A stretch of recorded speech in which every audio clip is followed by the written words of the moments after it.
afternoon, both here in the room and our folks joining us online. My name is Lauren Williams. I'm Adult and Community Services Manager here at the Columbia Public Library, part of the Daniel Boone Regional Library System. Welcome to today's Lunch and Learn. We'll be hearing from the Renewable Energy by 2030 Coalition. And today's Lunch and Learn is co-hosted by the library and the League of Women Voters of Columbia Boone County.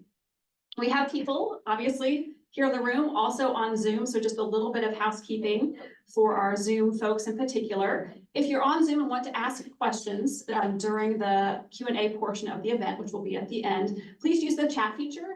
And when you're using chat, there is a drop down where you can choose who you want to be able to see your question. And we've had a request that if you could please select everyone so other people watching know what questions have already been asked, that would be great. For those in the room, I have a microphone.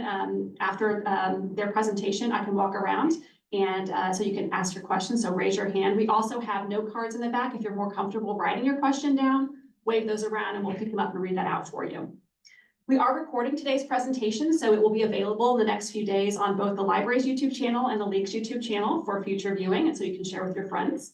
And now I'd like to welcome Barbara Hoppe with the League of Women Voters to say a few words and introduce our speakers. Thank you, Lauren.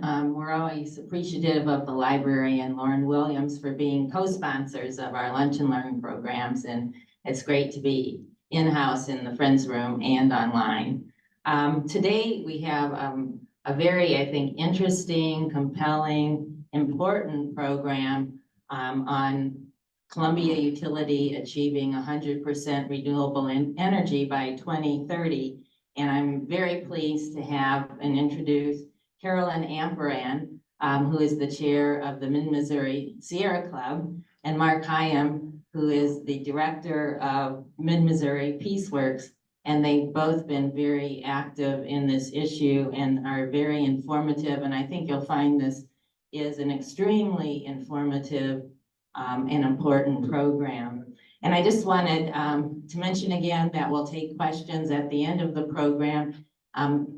In-house, you can either say those on a microphone or write them down on a card. And then Lauren said on the chat if you're watching on Zoom. And I just want to briefly, before the program, mention that our next Lunch and Learn will be January 10th, which is the second Wednesday. And it will be on the unhoused/homeless in Columbia. And Carolyn Armbruster, who's with Como Mobile Aid Collective will be one of our speakers. And then Carrie Utterback from the Department of Health, who sort of heads this whole area for the city, will be our other speaker. And then in February, it's a little different. We're going to have the program on the second Thursday. So that's February 15th, so not on Valentine's Day. And that will be a really interesting and important program. It's called QAnon from Fringe Conspiracy to Global Political Phenomenon. And our guest speaker will be MU sociologist Chris Connor. So with that, I give you Carolyn Amperan and Mark Hyam. I'm not sure what order. Mark first. I think I'm going first. Oh, you go. So I'm here. Good morning in the afternoon. Oh, unmute. Yes, that's a good idea. Can you all hear me now? Yes. Well, I want to thank the library and the League for hosting this. And as Barbara said, this is a really important topic. So I'm glad to see you all here and hope there are others watching. And we will make it available as a recorded version for those who missed it. And this is our agenda for today. Basically, we want to explain what the 100% goal is, why we need to achieve it, and why we believe it's attainable, and basically go through what we're dealing with in a process that's been dragging out for what seems like an inordinate amount of time. We brought this up. I guess it's more than 2 years ago, and About 5 years. yeah, these days go by us.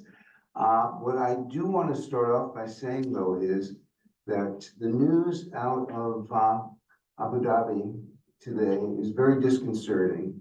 There was a refusal, as most of you probably heard on the morning news, to embrace the idea of phasing out fossil fuels. And there's foot dragging that's gone on for an enormous amount of time on the global level by an industry that profits from pollution and is putting us in a situation where our children and our grandchildren and their grandchildren will curse our generation.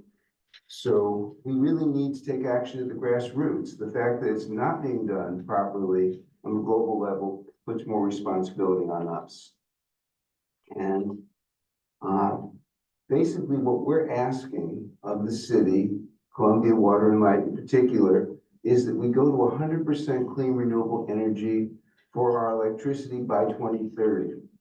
And this is an essential goal, and I'm going to explain in a moment why it's an essential goal. I want to explain a little bit more what it is, because some people will say, well, what if the wind isn't blowing, or what if the sun isn't out at night?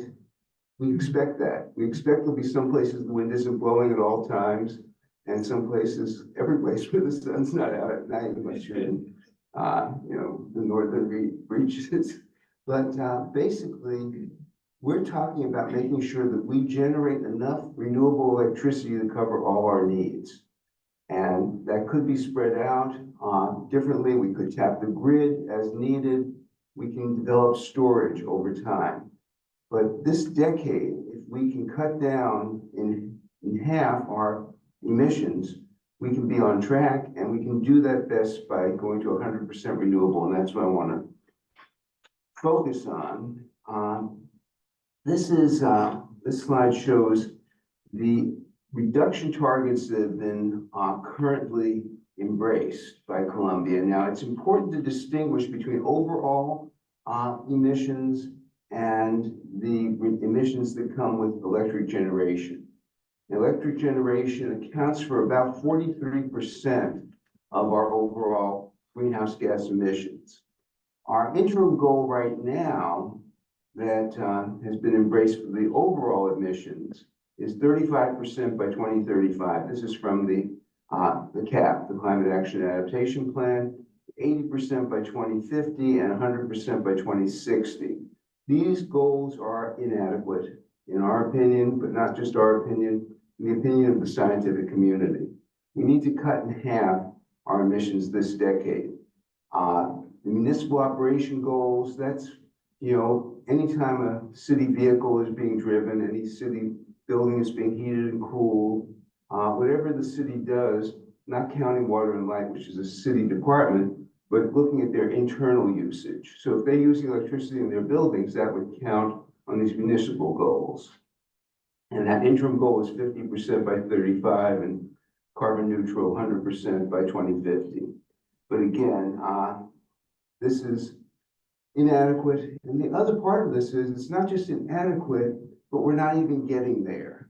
Between 2015 and 2022, Columbia reduced our emissions, but we did it by 3%, 3.1 or something like that. At that rate, it would take 100 years to get to the 50% goal. If we, knock off 0.5% a year, 100 years to get that's just not up to snuff. So we are really pushing the city to do more. On renewables, way back when, in 2014, it seemed like it might be ambitious to say 25% by 2023, 30% by 2029. This is also old thinking. We realize now that our climate crisis, our climate emergency is much more severe than we otherwise expected. And we can't do that and think it's enough. But the thing is, we're not doing that. In 2022, we were at 18% renewable. Now we're supposed to be at 25% renewable by 2023. We're missing the boat by about 25% of what we're supposed to be doing for renewables. And we don't have plans in place to get beyond that at this point. And so we're not meeting our goal, and our goal is far too weak. That's the bottom line. Now, the CAP, the Climate Action Adaptation Plan, calls for 100% renewable electricity by 2035. Well, that's an admirable goal. It's not enough, but it's a good goal.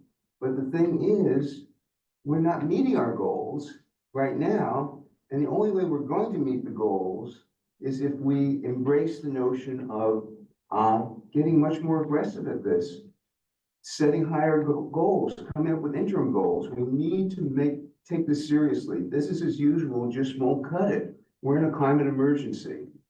And we need to have a buy-in from the community. So we need you all to be reaching out to neighbors and to colleagues and to making this something the city population as a whole understands, recognizes, and embraces. And our goal would be to be 100% by 2030. But, you know, even if they didn't change the goal, if they were moving towards the goal of 2035, it would be something. But they, at this point, you know, are just not getting it. Now, we've got a slide here that shows our carbon footprint. I won't spend much time on it, but just mention we're using about 4 times as much greenhouse gas per person as people around the world are, and we're about 25% above where the US as a whole is. It's not acceptable. Solving the climate crisis is urgent. And it says here, scientists say the world must keep global warming below 1.5 Celsius. We've all heard this. I would say it's not just scientists, but it's the cream of the crop of world scientists who are in this field. It's the UN has put together a body that is looking at, you know, where we're at with the climate crisis.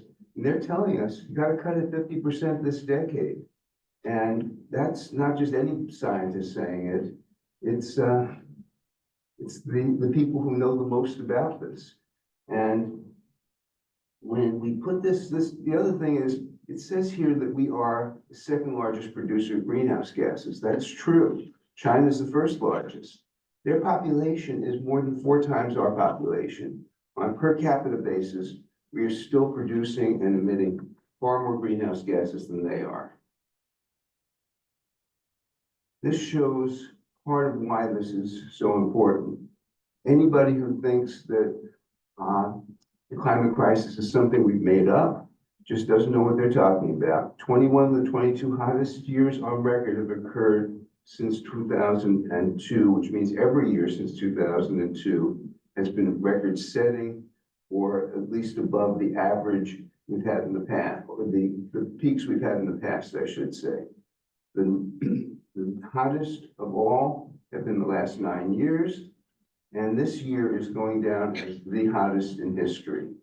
So we can talk about all of the different things that are going on that are the symptoms of climate change. You've heard it all, though.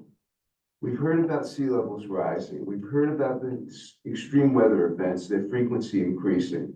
We've heard over and over again about the fires, the floods, the climate-borne diseases, the spreading of the range of mosquitoes that bring us diseases. You know, we've heard this over and over till we're numb at it.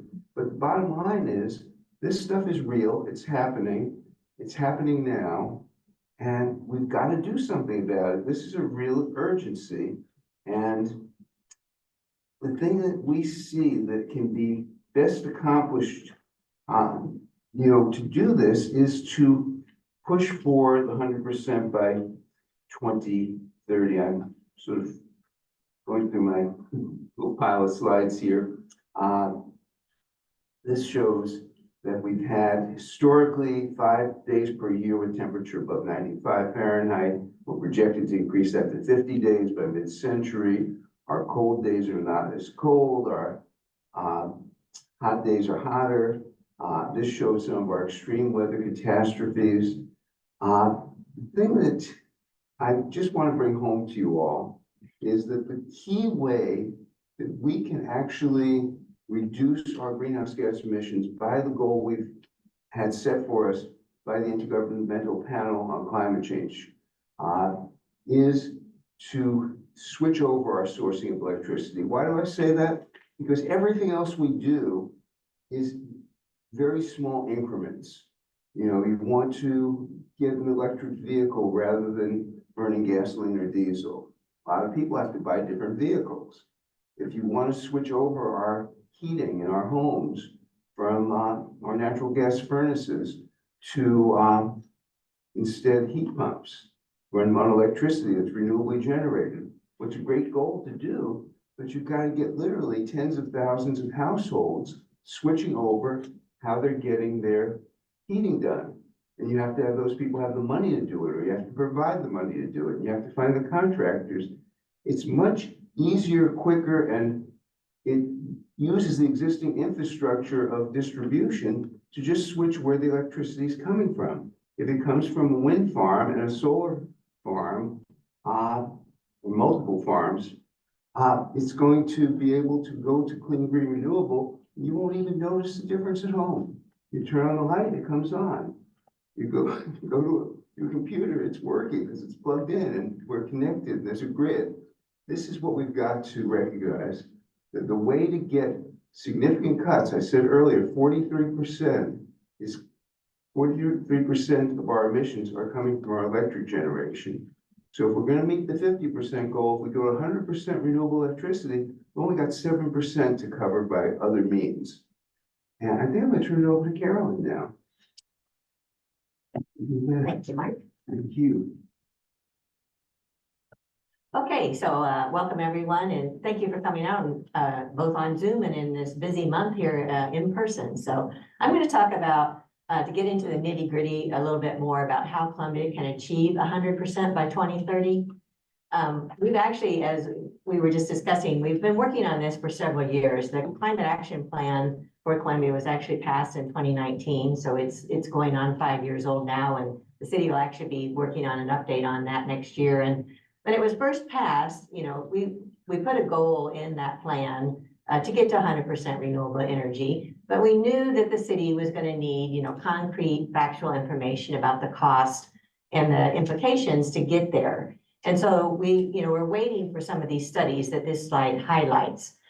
So first off here, I do want to mention that every year the city does do a renewable energy plan. And in the last plan, the one for this year, they do call for trying to get to 49% renewables by 2028, and that would be exceeding the current goals in the ordinance. However, right now, as Mark said, there's no concrete plans to do that. There's no power purchase agreement signed. There's a few, you know, if the Grain Belt Express ever gets built, we've got that one, a pending contract. But the city, you know, in their defense, has been trying to get a new power purchase agreement this year, but they haven't liked, you know, the responses that they've received. So an interesting thing to know about these power purchase agreements is from the time you start the process to the time perhaps a new solar farm or new wind farm gets built, it takes like 3 to 5 years. So if you're thinking, we're in 2023 right now, you know, to get something done by 2030, we have to start now. And we don't want to have to be buying all the energy in the last, you know, year or two. We want to, you know, phase this in. So this is something we can't delay on any longer. So in 2019, the cap was approved by the city council. And then the next step, we knew that this integrated electric resource and master plan was going to be done. And that's something that the city also does every 5 years to help us plan our electricity, to make sure that we forecast what the demand is going to be and how we're going to meet it, how much it's going to cost, that type of thing. And so these plans are done by regulation every 5 years. And not only do they forecast demand, but they also forecast a reserve so that if we get some really cold days or really hot days, that we're able to, you know, do above and beyond what we've ever supplied in the past. And so this plan projected scenarios through 2050, 8 different scenarios, and at least one of them was focused on 100% by 2030. And so this plan did show that the 2030 goal was feasible to get to 100% by 2030, and it was reasonably cost effective as well. Now that plan was delayed somewhat by the pandemic, and so it took multiple years to develop and much longer than we anticipated. And so we got it in August of 2021, but by then everybody's like, oh, the date is out of date. So then the city council decides, okay, we've got to have another study to update the costs in that first study. So they hired the company called the Energy Authority to specifically focus on just this question and update those costs. And that produced 5 scenarios, all focused on how to get to 100% by 2030. And we got that report in July of this year. And that also showed that, getting to this goal 100% by 2030 is feasible and there is a reasonable cost. So here is a slide from that presentation, because one of the things that's really important to understand about us calling for this goal is that the price of renewable energies has continued to come down over time. And that's because of improvements in technology, economies of scale with, more production, more demand. And then another big factor that's on the horizon right now is that the government, the federal government funded the bipartisan infrastructure deal, as well as the Inflation Reduction Act, which has significant savings in there for people that are producing renewable energy. So you can see on this chart that this has both the nominal and the price in 2023 dollars. And so it's a little easier to understand the 2023 dollars because they don't have inflation and everything built into them. So you can see that right now there's a little bit of competition for the solar and wind resources that are being built. But over time, you can see that, the prices are definitely continuing to come down for solar and wind. And in the long run, of course, the benefit of solar and wind is that there is no fuel cost. You don't have to pay for the sun or the wind. You just have to pay for the infrastructure to catch it. So there was 5 scenarios in this latest study. Our group, the coalition, is calling on the city to, focus on alternate case 1. You can see here the different prices of the energy and the net present value, which means they brought all the energy cost and the revenue flows and everything back into today's dollars so that it's easy to compare. The levelized cost of energy is also another way to compare costs over different things like wind and solar and battery and whatever else might be in the mix. And so we're focused on alternate case 1. It is not the least expensive one in these scenarios, but it is the one that makes the most practical sense to think about right now. And of course, there's no requirement that utility would actually implement it exactly the same way the model predicts. All of that would be based upon, future market prices and, who's building what where, and of course the tax credits and things like that. Alternate case 5 is also cost effective. And that one, which is over here, that one does, it is also cost effective. And that one involves the plant. We have a contract with the power plant in Sikeston that is currently burning coal still. And that plant should be closing because it should be reaching its end of life in 2030. But, they are Sikeston itself is in the process right now of doing their own integrated resource plan to figure out what they want to do next. Do they want to, keep burning coal? Let's hope not. Do they want to convert to natural gas? We also hope not. Or do they want to move to solar and wind? So, what they do will impact our plan here. So we're hoping that they will close that Sikeston coal plant, but there's only so much we can do to lobby for that. So the big question that most people have is like, okay, all those big numbers are great, but what does it mean for what's, going to happen to my personal bill? Because even though we need to think about this as a global problem that we all have a part in solving, at the end of the day, a lot of people think about their bill.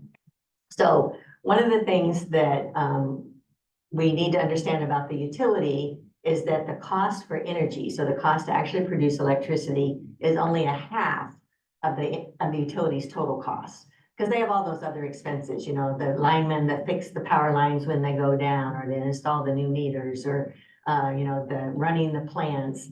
There's just all kinds of costs that they have. So energy itself is only a half of the utilities costs.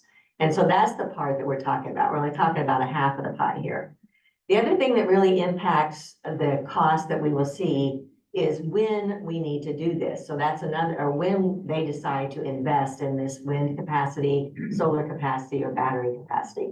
And so the longer the ramp is, that if we can get started on it now, then they can spread it out and not, have to put a bunch of expenses into one particular year. So the timing of the investments can have a big impact on rates.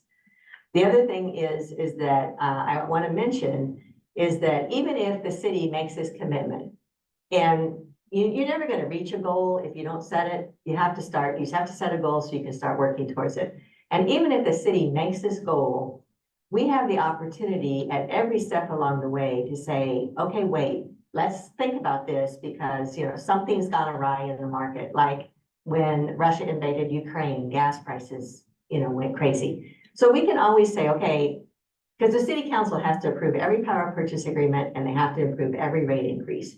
So there's an opportunity all along the way to apply the brakes, to make a pause, to do the rational thing for the community. So I don't want anyone to think just because we pass this, let's say in February, that means that it's a done deal and it cannot be modified. The council can make a decision all along the way on how this moves forward. And just like Mark said, we're not making the goal that we set for this year because one of our contracts fell through that the utility had. So, that's really bad. We're unhappy about that, but, the sky isn't falling. So let's hope that we can, get a new contract in place and that we can get up to that 25% like we want to be really quickly. But I just want to use that as an example of that this is a flexible goal. We need to set the goal or we won't make it, but it's flexible about how we're going to get there. So some of the details on the case that we're recommending are here. The Energy Authority has estimated that this is going to require $25 million more revenues over 16 years. And their model put the timing of that because of some of the long lead times, et cetera, which would be from 2028 to 2043. So when you think about it, the utility has revenues every year of over $170 million.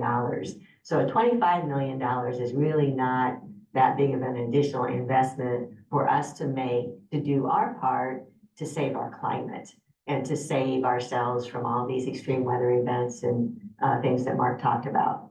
So the city staff took the numbers from the Energy Authority and then tried to estimate and break that down into percentages and, how much per year and that type of thing. And so the two, as I said, the timing of these investments is important. And because we've kind of drug our feet on this, we will have big investments in 2028 and 2029. And so those are the two most important years in terms of the rate impacts. And so the maximum that they're forecasting right now would be 5.5% or $6.5 million in 2028 and 5% or around $6 million in 2029. But then after that, the percentages fall to like only 2.5% a year or even zero in some years. So this really is not a large amount of money. We're trying to, when you put it in the big picture perspective, we're also working with the numbers to try and break it down to, exactly how much per kilowatt hour so you could take that and apply it to your own bill. The other thing that's important to know about all these numbers that I'm sharing is that none of them include any federal funding opportunities. So as I mentioned, the Inflation Reduction Act and the Bipartisan Infrastructure Bill include a lot of opportunity. Oops, my thing working right. These acts include a lot of money from the federal government to help reduce the cost in this process. The Inflation Reduction Act, which was signed by the Biden administration in August of 2022, includes $400 billion in funding over 9 years. A significant amount of it is in clean energy tax credits, which can either flow directly to the city if they build their own solar farms or to these other companies that we have power purchase agreements with. So none of that was factored into these costs.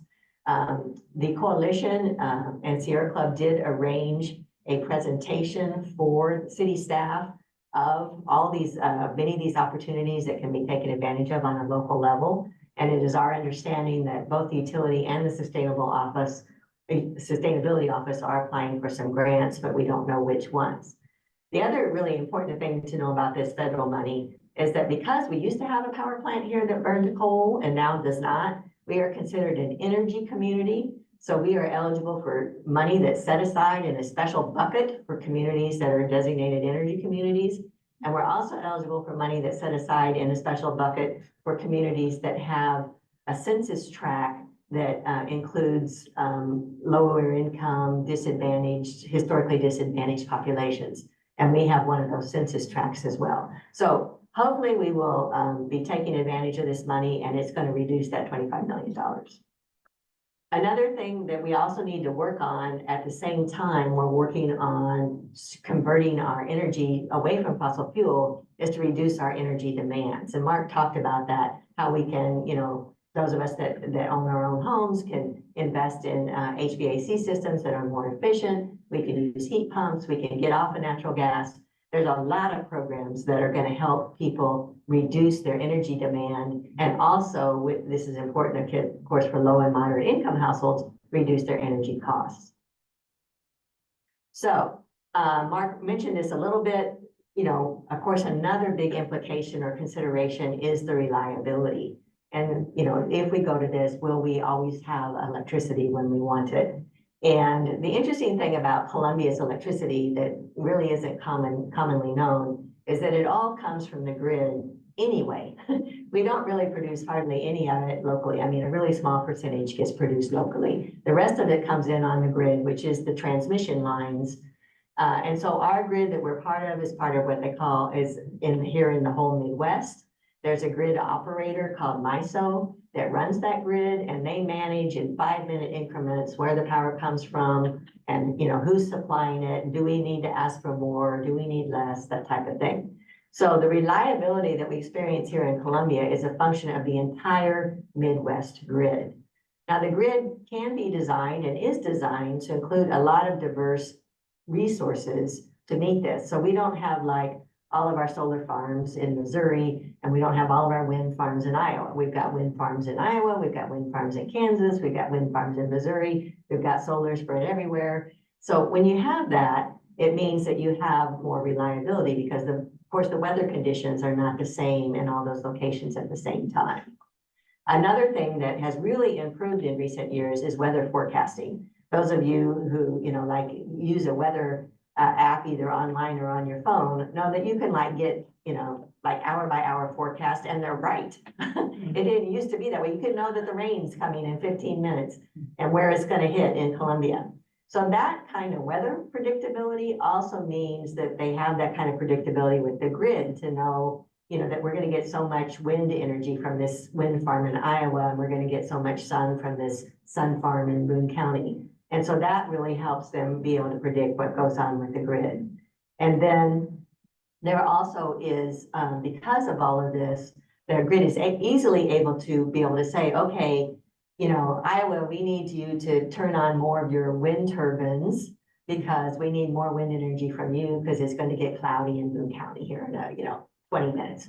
So that's the kind of thing that they can do with the grid now. Some other features that will also help improve 24/7 resiliency is that wind energy actually is produced a lot at night. So we know we don't get solar at night, although I know there's some people working on that technology too to store what rays you do get. But today you can capture wind energy at night because frequently the wind is blowing at night. The other benefit, and we would like to see the city do more of this as we move forward, is have more on-site renewables, because this not only gives us reliability in terms of, we have it here locally, but the biggest source of failure in the electrical system is the power lines, the grid, the transmission lines. And so by having more local resources, we cut out some of that risk of a transmission line going down, let's say somewhere up in some other part of the state. As I mentioned, storage options are increasing and the costs are decreasing. And I believe that in the renewable energy plan, the city did indicate they are going to try and do a pilot of using some storage options. So that's a good step in the right direction. And some of these scenarios, the model from the consultant did call for using storage. And, that's certainly something that helps improve the reliability if we have some storage located here in Boone County. Now, another important thing that the coalition has decided to support is to keep open the Columbia Energy Center and the single cycle gas generator at the municipal power plant until sometime after 2030. Even though we're calling for 100% of what Columbia uses to be available to the grid through clean energy, we're saying, because initially people thought, well, they're saying that we should shut down those resources. And we're not saying that. We're saying they should be for backup only. And so they would be there and they would be available to the grid to call on, or to the city if they needed it, but usually the grid would call first to power them up. They can, since they're gas, they can be powered up very quickly. And that gives us not only a local resource to provide backup, but it also provides backup to the bigger grid. So we would keep those resources open, but they would not run unless there was high demand that required the grid to call and say, let's turn them on. And hopefully then we could shut them down sometime after, 2035 or, 2040. A lot of that has to be negotiated with the grid operators too, when you can take something like that offline. So we're not the only cities that are doing this. This map is actually a 1.5 years old now. Sierra Club was keeping track of cities that were making commitments, but they stopped doing that about a year ago. So, but a lot of cities have made commitments to go to 100% renewable energy. We are not the only ones that are thinking about this. Whoops. And, usually it does like two things, but the ones that are already there, you can see Rockport, Missouri was one of the first communities in the country to go 100%. They have a lot of wind energy and they use the grid, just like I'm talking about, to get their energy when their wind farms aren't producing it. So it is definitely possible, and other communities have done it. So we must address both energy demand and energy production simultaneously. And so this is something that we want to make clear when we talk to the city council and to the public.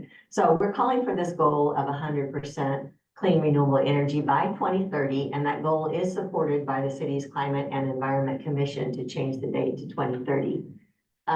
We also have in the works, as part of the Climate Action Plan work, and this is in progress with the city, a movement to adopt minimum energy efficiency standards for rental housing. And this is really important when we consider our lower moderate income population and helping them be able to afford this transition. Because over 50% of the homes and units in Columbia are rental units. And a lot of them are really out of date in terms of energy conservation. And so this is something that the city council approved. Gosh, it's been about a year ago now that they said, okay, let's move forward with this. But we're at the point now where they've hired a consultant who's going to be writing the proposed standards. And I'm not talking Cadillac standards here. These are going to be basic energy efficiency for homes and apartments that, that they don't have holes in the walls or, holes around the window frames, and they have decent insulation in the attic and things like that. So, so this will go a long way though to helping us not only cut our demand, but also help people lower their costs to pay for their bills.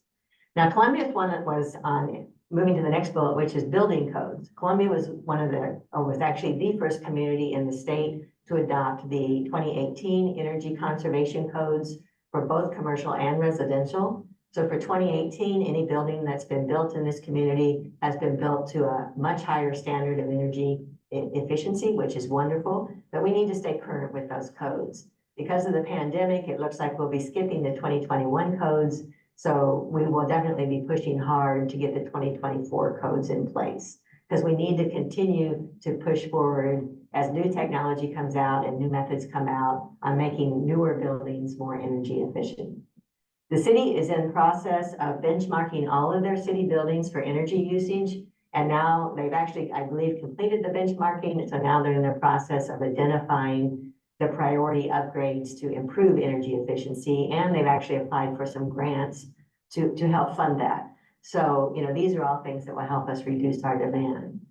And then, in case you're not aware, if you are a Columbia Water and Light customer, either commercial or residential, there's a significant number of programs already available to help you reduce your energy demand and get rebates for improving your lighting, improving your attic insulation, improving your overall energy conservation of your home. So I would definitely encourage you to check those out.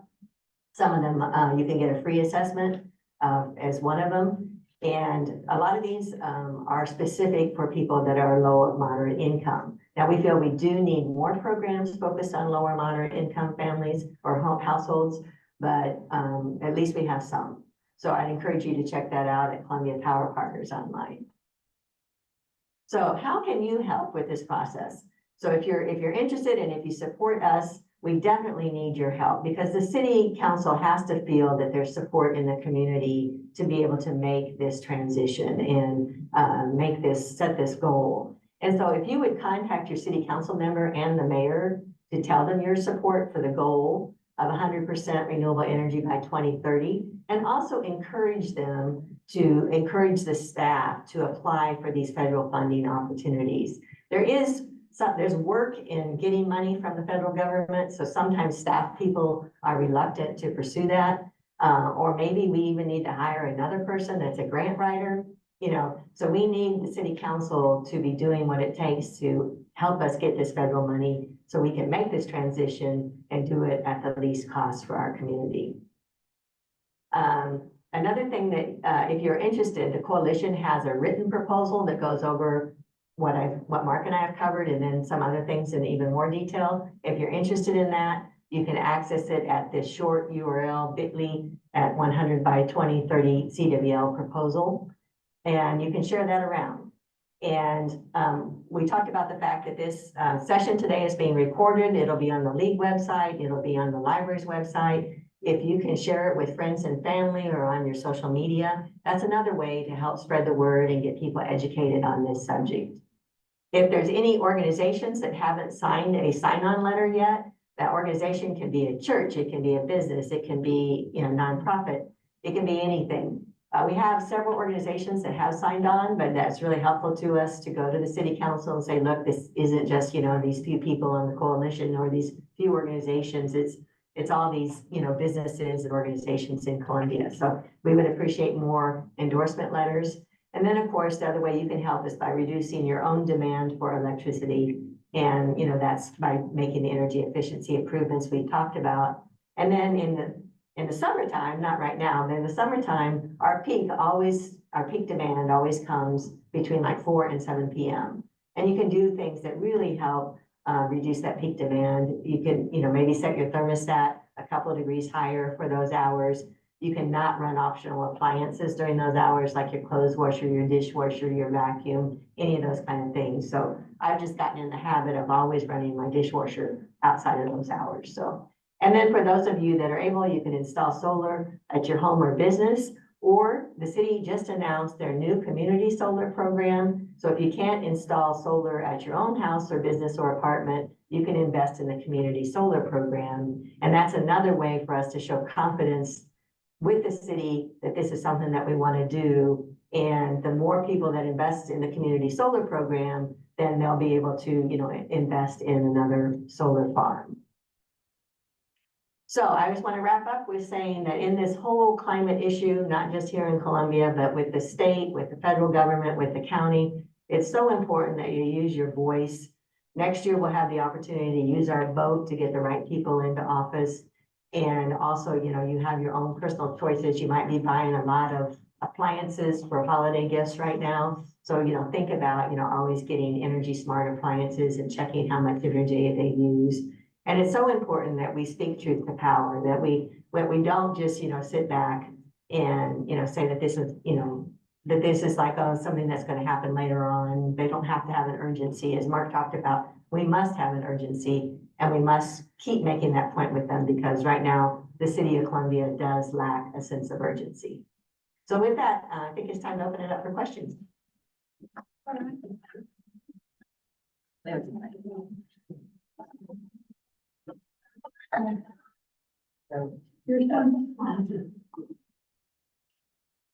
So if anyone has questions in-house, you want to use the mic, I think we have one. We'll go to the in-house first.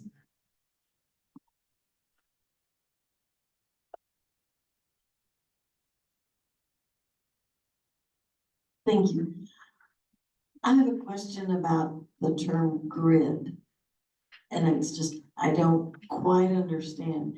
I now have solar panels on my house. And my understanding is that the energy generated from them goes to the grid. And then what I use comes back from the grid. But then I'm getting the impression that there's also the grid from which Columbia Water and Light pulls energy. And do you see my confusion? Yes. Here, take it on. Yeah, basically, when you're producing electricity at your house through your solar panels, if you're needing electricity at your house at that time, it will take that electricity first. If you produce more on a sunny day than you're using at that time, that goes into the grid. And that energy moves around. Basically, you got electrons running through wires. And those electrons don't specify where they come from. There's a big nuclear power plant out in Coway County that is probably the closest to us. We're not buying any electricity produced there, but the grid is energized by the operation of that nuclear plant. And the plants that we're getting 75% of our electricity from, approximately, coal plants, are in southeastern Missouri, in Illinois, and north of Kansas City. So there are 3 locations that are producing the bulk of our power, but that's going into a grid that's moving electrons as needed, where they're needed. So I'm not sure if I'm answering this. I'll just add one thing to what you said. So just to add to what Mark said, the grid is everything from the meter at your house through the lines that go up to the poles, all of those poles between here and the power plant, and then off into the far distance, like Mark says, to power plants in Illinois and in, Iowa and all those places. So the grid is everything from the meter to your house to the power plant and back again. So it's all the lines, whether they're above ground or underground. And all the power plants, that all comes. So if energy comes to the grid from fossil fuels or nuclear, how can the city, which is only a small part of the grid, influence where the energy? Every kilowatt hour we produce using renewables is a kilowatt hour that doesn't have to be produced in a fossil fuel plant.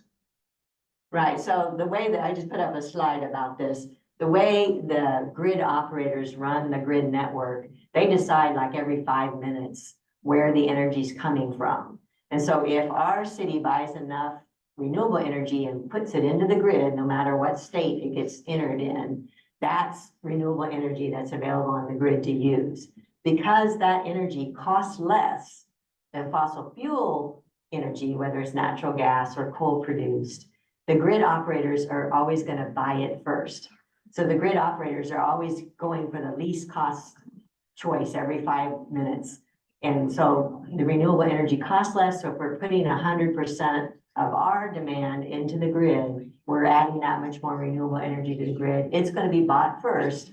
And that means these fossil fuel resources, they'll still be online and they'll still be sitting there, but they will be running less often.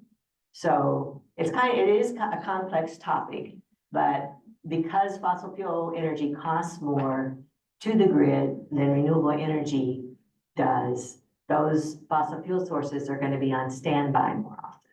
And that's how we affect the grid. I have 3 quick questions. One, I'm on Boone Electric, and you're talking about City of Columbia. I'm hoping Boone Electric is in this also because not only myself, but I know multiple people are on Boone Electric. The second thing is wind turbines and how does that affect wildlife as in bird populations? And then how much of the acreage are the solar panels using as far as acreage of land? You know, to get them. Sure.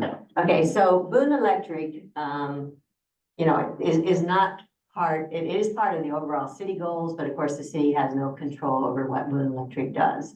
So we need the customers of Boone Electric, and when I talk about we, it's the coalition.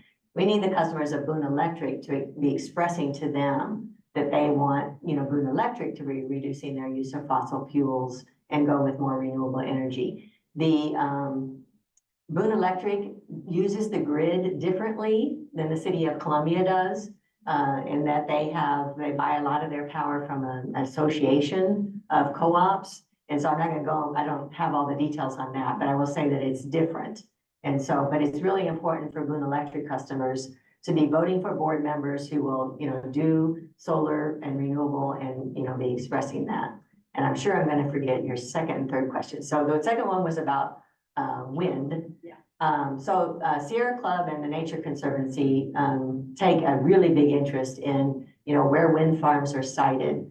And so all over the country, when new wind farms are being produced, we're there, trying to make sure that they are not in the pathways, the migration pathways.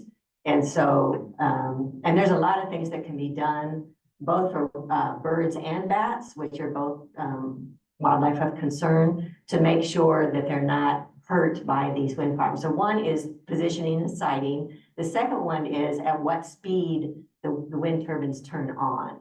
And so that's something like here in Boone County, when Boone County was considering their wind ordinance, we provided input to say, about the siting issues and about the wind speed turn on issues. So those are things that can definitely be done to reduce the impact on wildlife, and frankly, cats kill way more, birds than wind turbines. Now, the current generation wind generators they're taller, they have longer blades that move slower. And that's helped. They also originally were building them kind of like erector sets with like cross beams holding places where birds could stop and nest. That they've changed it, so now they're tubular and there's no place to land on them. So there has been a real effort made to reduce. And when Carolyn says the cats kill more, cats kill like, I don't remember, it's like 80 times It's as a lot. many. It's just huge. It's huge. And acreage, my other question was about the acreage of land. I just was curious about that. Yeah, I don't have any current statistics on that, but it is one of those kind of things that the solar farms can be built in a lot of places where you can also then continue to simultaneously use the land for agricultural purposes. So, that they can either farm under the panels with crops that kind of like a little bit of a shade, or, around the panels. So it isn't something that from a Sierra Club perspective that, we feel like there's any concern on. Over time, of course, and then of course we have all these rooftops that are still underutilized. A lot of these big box stores are starting to put more solar on their rooftops because, they have huge space on the rooftops. So it isn't something that, from a Sierra Club perspective, I know they don't have any concerns about. I would also just add that the total area to generate enough electricity for the whole country as a percentage is low single digits. I can't remember the exact number, but like 2 or 3 sticks in my brain. I don't know if you have. And that's what I recall. It's tiny compared to physical space that our country takes, and that would be if all our electricity came from solar. Wind takes up much less space, and Also you can just present farm around farming it. opportunities. And, we have so much land that's unusable either because there's not enough water there for farming or something. So, solar doesn't really require any water on site. So a lot of that kind of land that you can't use for anything else is potentially good for solar. Thank you. We have 2 questions from the chat. The first one is, please again explain costs to each individual as we reach these goals.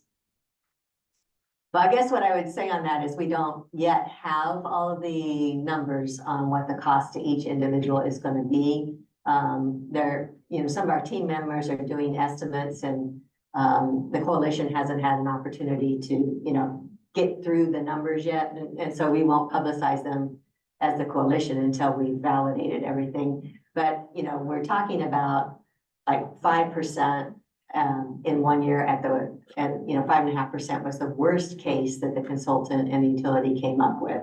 So that's, and that's only again on the energy part of your bill, not your whole bill.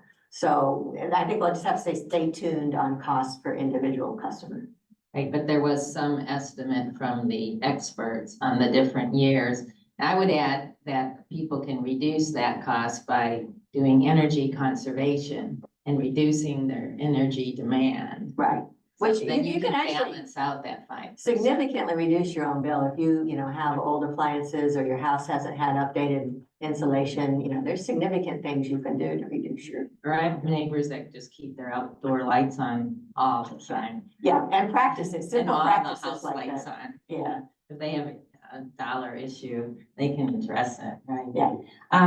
The other question is what and where is the Columbia Energy Center?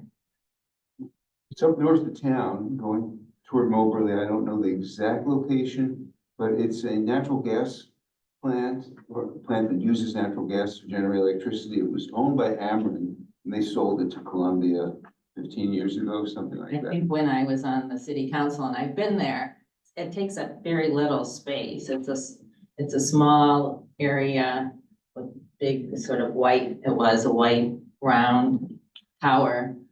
So it's a small area that produces sort of And I backup. think it has energy. 4 separate generators in it. Maybe that was it, yeah. Here we go. Oh, yeah, and we have another, let's do another in-house and then we'll go to chat again. I didn't see any mention of the methane gas that's used, I guess, creates power that goes into the grid at our landfill. And I understand that that is beneficial for the landfill itself because it speeds up the degeneration process and allows, them to use the landfill longer. So my question just is, how does that, are you suggesting that be shut down or would that continue? We are suggesting that that continue. It's only producing like 1 to 1.5% of Columbia's electricity. And we did support, recently the city added another generator at the landfill. And we did support that because it does, as you said, it captures methane and keeps the raw methane out of the atmosphere. And then once you burn methane, then you still have some emissions that are carbon dioxide, but it's much greatly reduced. So yes, so we supported that. That would continue because that's considered a renewable kind of thing. We're also getting Jeff City's landfill gas too, I believe. Yes, we do. I have What's a the couple of payback chat, time on I have a solar couple of panels? chat questions. What's the payback time on solar panels? He's asking about payback time on solar panels. Payback time for a household, you know, I bought mine 10 years ago, and so I haven't been monitoring that closely. I would definitely, if you're interested, encourage you to talk with, there's a lot of quality solar providers in town. And this coming year, there's going to be tax credits available. So it's really good time to, you know, talk with a solar provider and see what, you know, your cost and your personal payback would be. Because also it depends on how much electricity you use. What It your also payback is. depends on the orientation of your house. And the city's actually giving more rebates right now if you're facing west than if you're facing east, because that becomes useful at the peak period of the day. I've heard 3 years, but again, that's a very rough hewn estimate. There's a message in here that relates to your question. Anyone who wants to be a green energy user should join the community solar program. It's much cheaper to you than installing solar panels on your own home. Utility is able to get an economy of scale in setting up the solar farm compared to you putting it on your own home. We have them on ours, and I can tell you that, you know, in the winter, we can't adjust them, so we get nice use in the summer, but practically zero in the winter. Right, but the Which way, they can do on the solar, they can do a better job of that on the solar farm than we can. well, true, but also just in terms of that, the way the city's net metering works, like I said, I have solar on my home and I build up a credit in the summertime when we have lots of solar because, as Ruth said, we, you know, we generate more than we use. And so the city gives me a credit. And then that's what I use in the winter time. I take down my credit that pays my electrical bills. Another post says, people who post on Facebook's Next Door, she says, would greatly benefit from one or both of you posting about this proposal. There are those proposals on there. People's comments indicate they don't know anything about these efforts. Okay, I do try and get on next door and correct misinformation from time to time, but it could be a full-time job. One more question. I heard Missouri has not signed up for IRA programs. Is this true? Missouri has signed up for some of them, the IRA being the Inflation Reduction Act.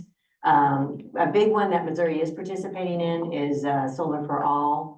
And recently, you may have heard the city of Columbia hosting some public meetings to collect input to give to the state for the state climate action plan. And so that's part of a pollution reduction grant that the state is participating in. So the state is participating in some of these, but we do need, there's a big one that we want the state to participate in, they haven't signed up for, and we have to keep the pressure on them for that. So with that, I wanted to give a big thank you to Carolyn Amperin and Mark Hyam for their work and this presentation. And remind people that our next Lunch and Learn is January 10th. Pretty sure, yes, Wednesday, second Wednesday. And it will be on the unhoused/homeless in Columbia with two excellent speakers and Como Mobile Aid Collective with Catherine Armbruce and then Carrie Utterback with the Health Department. So please stay tuned for that. And then I encourage everyone to go out and mobilize your neighbors and your friends, because this is an effort that unless the council really has big community input, it won't happen. So we need to have that happen. I'm going to go door to door with a petition in my neighborhood. Hopefully other people will do that too. It's very important. Thank you. Thank you. Thank you. I